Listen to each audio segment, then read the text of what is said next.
Hi everyone, I'm Lorenzo and welcome to HTUTPL. Yeah, how to use the pumping lemma.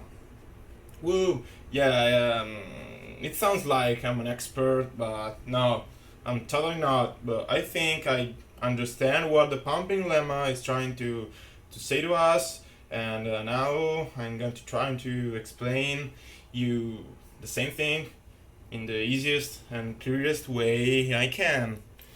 So let's start. And what the pumping lemma says? The pumping lemma says for any regular language L, then exists a constant p such that any word w in L with length at least of p can be split into three substrings. W is equal to x, y, z, where the middle portion y must not be empty, such that the words created by x and z, or x, y, z, or x repeated n times y, z, for example, x, y, y, y, y, z, are constructed by repeating y 0 or more times. They has to be still in the language. So yeah, a lot of words, harder to say than to do. So let's make an example. I took this example from the latest homework we did, last homework, exercise number 4. The language is constructed by taking a symbol, then m times 1, then another symbol, then m once, and then another symbol, so we have the same amount of ones for each side.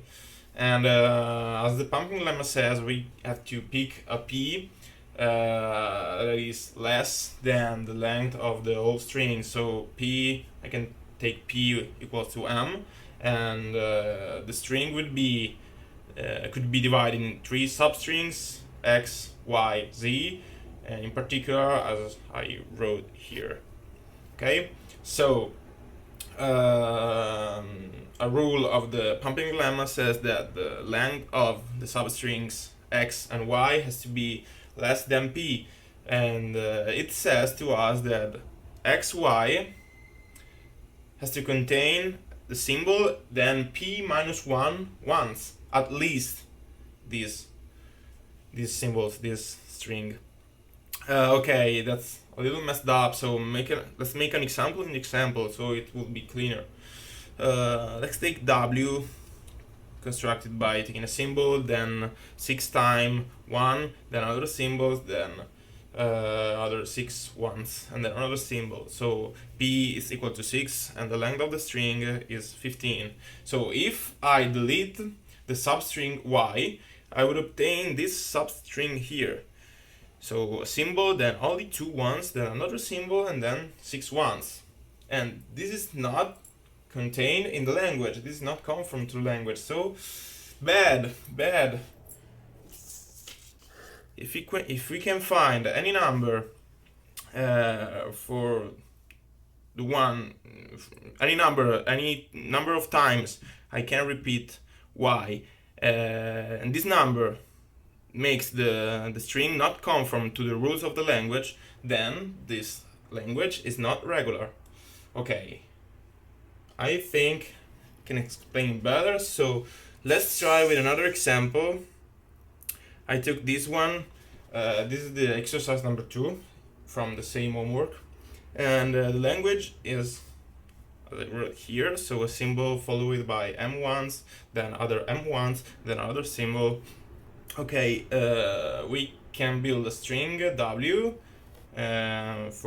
which contains 3 substrings, blah blah blah. The length of x, y has to be minus than less than p. So y contains only ones. Yeah, it is. Let's make another example. Okay, let's take p equal to 4, for example. Okay, just to make it clear, it will be true for every p. Not for it. I don't know. Okay, now let's go over. Okay, let's build w equal to the string I wrote here, and then let's pump y. Let's delete y from the string. It will still be in the language because we will obtain a string which contains a symbol, then 3 times 1, and then another 3 ones, another symbol, and this is conform to the language, this is accepted. And okay, let's try doubling y. So I will obtain another string that is still in the language, because it will be a symbol, then 4 ones, other 4 ones, and another symbol. So believe me if I say you that this language here, it's regular, because we just say that because applying the pumping lemma. Okay, that's it. I hope this will help you to understand what the pumping lemma says, and also in the midterm. Yeah, thank you for watching.